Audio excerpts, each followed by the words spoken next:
Puji Tuhan, suatu sukacita yang besar dan terus besar dalam hidup kita. Kita hari ini beroleh kasih karunia Tuhan.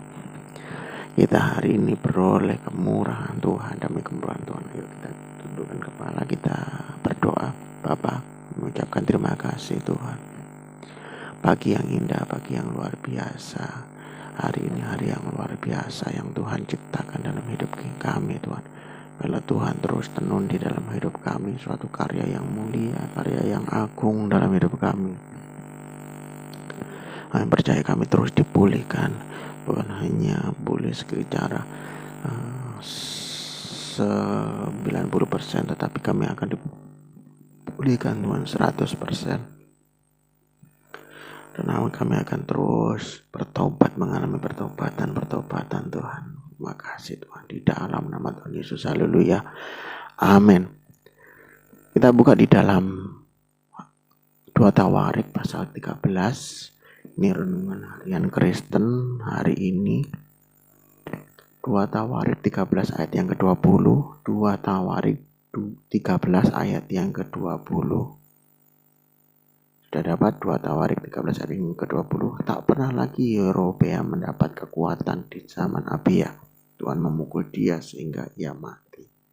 Nah, Yerobeam melakukan apa yang tidak benar di mata Tuhan. Yerobeam melakukan apa yang jahat di mata Tuhan. Ini adalah sesuatu yang fatal. Kadang-kadang Yerobeam sudah diingatkan Tuhan. Yerobeam bukan tidak diingatkan Tuhan, dibiarkan saja, tidak. Ada ayat firman Tuhan yang lain mengatakan seperti ini. Janganlah kau berhadapan dengan saudaramu, jangan kau bermusuhan, berselisih dengan saudaramu. Karena Tuhan sebenarnya menginginkan sebuah kerukunan. Walaupun itu terpisah, terpecah. Tetapi sebenarnya Tuhan yang memecah, dan Tuhan menginginkan tetap rukun dengan saudara kita. Segala sesuatunya yang di mata Tuhan itu semuanya dalam siasat Tuhan, dalam kendali Tuhan. Jadi jangan kita hidup tidak rukun, harus rukun. Nah, seperti itu. Lalu apa yang membuat sampai Tuhan menghukum daripada Yerobeam? Yang pertama, Yerobeam, Raja Israel, melakukan yang jahat. Dia tidak mengizinkan para imam dan orang Lewi untuk melayani Allah. Jadi orang Lewi tidak boleh untuk melayani Allah. Dia malah lebih suka untuk sesembahan ilah-ilah lain. Untuk masalah-masalah peribadatan dia tidak mengingat. Yang kedua, dia membuat anak-anak lembu jantan sebagai berhala, mendirikan bukit-bukit pengorbanan bagi dirinya dan menganggap bagi dirinya imam menurut kehendaknya sendiri. Nah, ini kesalahan Yerobeam. Ilah-ilah lain itu tidak boleh. Punya berhala lain tidak boleh. Tuhan harus disenangkan, Tuhan harus ditinggikan, Tuhan harus diagungkan, Tuhan harus disembah, Tuhan harus dipuji. Jangan sampai kita mau meninggikan diri sendiri atau pakai kemampuan diri kita sendiri. Kita belajar dari kisah Yerobeam adalah jangan pakai kekuatan diri sendiri untuk menyelesaikan masalah. Jangan pernah kita menyelesaikan diri sendiri. Proses demi proses yang kita alami sampai Tuhan membuat kita di titik terenul atau minus, titik terendah kita, itu kita harus ingat baik-baik. Yerobeam tidak belajar bagaimana Tuhan sudah proses dia. Yerobeam tidak belajar bagaimana Tuhan sudah membuat dia menjadi sampai ke titik terendah. Yerobeam pernah ditolong Tuhan, pernah, tetapi dia tidak menghafalkan setiap apa yang Tuhan suka, apa yang Tuhan tidak suka. Ada banyak perjalanan kehidupan Yerobeam dilalui bersama dengan Tuhan, tapi dia tidak paham bagaimana ini nikmatnya. Kadang-kadang dia menukar kebahagiaan bersama dengan Tuhan, pengokohan kerajaan bersama dengan Tuhan, diganti dengan keinginan semata-mata untuk mempersembahkan dewa berhala. Proses yang dialami itu harus diingat benar-benar. Ini kunci. Kadang-kadang kita melupakan proses-proses yang kita alami. Kita berjualan, contoh kita berjualan. Kita apa yang tuh membuat kita di titik nol? Kita lebih mengabaikan hari Minggu, mengabaikan komsel, mengabaikan kaum wanita. Kalau Tuhan sudah hukum itu, jangan pernah kita untuk tidak peduli dengan omongan Tuhan. Harus kita memperdulikan omongan Tuhan. Oh, berarti ketika saya tidak ibadah, Tuhan hancurkan saya seperti ini. Tuhan lagi remukkan saya. Kenapa? Tuhan tegur. Tuhan sayang kita. Agar kenapa? Kita semakin bisa dijadikan alat kemuliaan Tuhan untuk memberkati. Untuk jadi saluran berkat dan semakin diberkati. Kita ingat proses-proses yang kita. Oh, ketika kita mulai marah dengan anak dengan pakai emosi, tanpa tenda aling-aling kita babat habis anak kita. Tuhan marah. Tuhan hancurkan ekonomi kita. Tuhan hancurkan segala sesuatu, kerajaan-kerajaan hari ini yang kita sudah bangun, kekayaan yang kita sudah dapat. Nah, kita harus belajar. Oh, berarti mendidik anak tidak boleh seperti ini. Karena ini mendukakan hati Tuhan. Kita tidak boleh pakai emosi. Mendidik anak harus pakai kasih. Kita marah itu pakai kasih. Seperti layaknya Bapa marah kepada kita. Itu juga punya tujuan. Marah harus punya tujuan. Tujuannya apa? Marah bukan emosi. Dendam pribadi dilibatkan di dalamnya. Bahkan masuk di dalamnya. Sekalian tak hajarnya sampai dia merasa kapok. Bukankah Tuhan itu juga tidak butuh penghargaan? Orang tua itu harus merendahkan hati. Tidak butuh orang tua butuh harga diri. Tidak peduli. Seorang anak akan tahu untuk menghargai orang tua apabila orang tua sudah menempatkan dan berfungsi pada tugasnya dan tanggung jawabnya. Ingatkan seperlunya. Jangan main handphone aja. Seorang anak tidak akan respect kepada orang tua yang bermain handphone. Orang tua juga tidak akan mendapatkan respect daripada anak atau tidak mendapatkan hormat daripada anak ketika orang tua tidak mempunyai waktu. Ayo luangkan waktu, punya waktu untuk lihat anak belajar, sesempat-sempatnya ditanyai. Jadi orang tua capek ya? Ya memang capek. Kenapa kita harus menikah? Untuk menggenapi janji Tuhan. Kita harus punya fungsi. Jangan sampai kita kehilangan fungsi, disfungsi.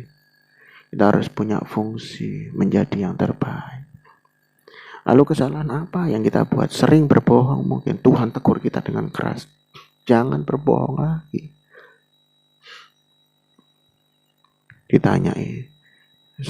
Saya suka ya dengan jemaat yang saya rintis.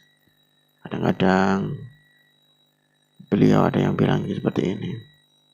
Pak, saya tidak bisa ibadah karena ketiduran, Pak. Nah, saya senang. Saya memang mendidik jemaat untuk hidup jujur. Ada yang mabuk, tidak apa-apa. Bilang aja mabuk, tidak apa-apa. Karena ketika Anda terbuka dengan saya bisa mendoakan Bapak Ibu supaya Bapak Ibu bisa kembali ke dalam hadirat Tuhan. Tidak apa-apa. Itu proses pembelajaran. Oh, tidur berarti. Tapi ketika mulai selindutan, saya tidak bisa mengoreksi Bapak Ibu. Maksudnya saya tidak bisa membuat Bapak Ibu untuk ketemu sama Tuhan dan Tuhan memulihkan Bapak Ibu. Karena Bapak Ibu lari dari hadirat Tuhan.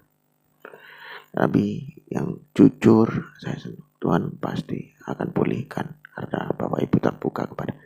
Nah, jadi seperti itu. Apa yang menyebabkan Tuhan proses kita dengan begitu keras? Itu kita harus belajar. Lalai, abai, dan lain sebagainya. Terus kita menyepelekan waktu-waktu untuk bersama dengan anak. Ada yang kalau jualan itu tidak memberikan yang terbaik. Lakukanlah semuanya seperti untuk Tuhan. Ada firman Tuhannya. Masak pun untuk Tuhan, bukan untuk orang lain. Kita tidak mikirkan orang lain. Kata firman Tuhan, pikirkanlah perkara di atas. Pikirkanlah Tuhan. Kita melakukan hidup di dunia ini seperti untuk Tuhan, melayani untuk sesama. Bekerja pun di pabrik untuk Tuhan. Melakukan usaha juga untuk Tuhan. Semuanya untuk Tuhan. Lah, jadi ketika kita memikirkan untuk Tuhan, lakukan yang terbaik, masak yang terbaik. Jadi ketika kita punya dosa, masak asal-asalan, diingat baik-baik sehingga Tuhan proses dagangan jadi sepi. Apa yang harus ingat? Kita semakin sering kita mengoreksi diri kita sendiri, semakin ngerti kita kelemahan kita. Semakin tahu apa yang Tuhan suka, apa yang Tuhan tidak suka. Nah, Yerobeam melakukan yang tidak suka, tapi dilakukan terus-menerus, tidak belajar pada yang namanya proses kehidupannya. Sehingga apa yang didapatkan oleh Yerobeam, Abia diutus Tuhan. Ayat 17, Abia dengan laskarnya mendatangkan kekalahan yang besar kepada mereka, dan dari orang Israel mati terbunuh 500.000 orang pilihan.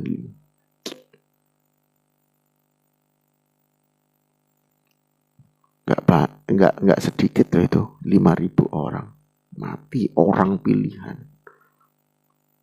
Tuhan bisa kalahkan. Hari ini yang membuat kalah dan menang itu apa? Yang membuat sukses, membuat miskin, membuat kaya menjadi miskin, sukses dan tidak sukses itu apa? Faktor utamanya adalah Tuhan. Ketika Tuhan disenangkan, Anda akan dibuat Tuhan naik. Ketika Tuhan tidak disenangkan, Anda akan diproses Tuhan, dibuat.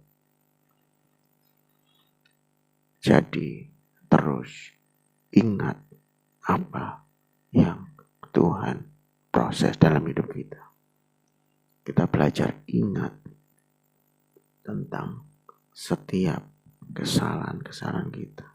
Semakin ingat kesalahan kita, semakin sering introspeksi di dalam hidup kita, semakin kita mengerti mana yang baik, mana yang benar. Sehingga kita tidak seperti Yerobeam. 20 tak pernah lagi Yerobeam mendapatkan kekuatan di zaman Abia. Tuhan memukul dia sehingga ia mati. Saya tidak menginginkan setiap jemaat Tuhan diproses Tuhan sampai hingga mati. Itu artinya tidak berguna sama sekali Yerobeam di dalam menjalankan sebagai raja. Diproses nak bertobat, diproses nak bertobat, diproses nak bertobat, diproses nggak semakin menjadi alat kemuliaan Allah, bukan semakin naik, tambah semakin dia turun, semakin turun imannya, semakin turun imannya. Dan akhirnya Tuhan mengambil nyawanya. Bapak, kami mengucapkan terima kasih buat firman Tuhan di dalam hidup kami.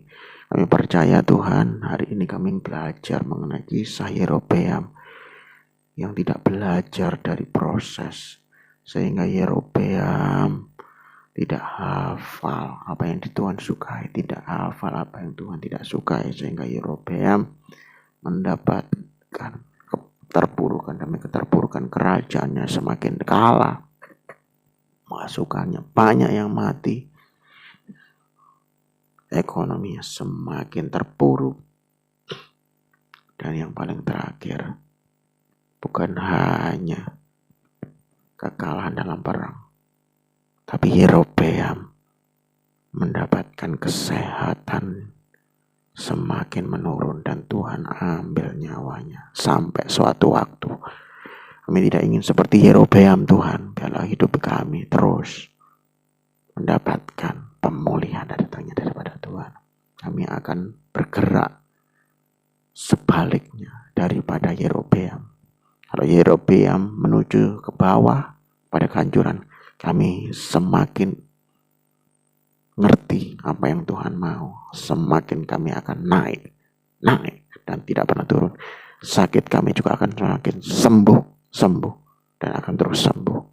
Hidup kami, ekonomi kami akan dipulihkan. Terima kasih Tuhan. Di dalam nama Yesus. Haleluya. Amin.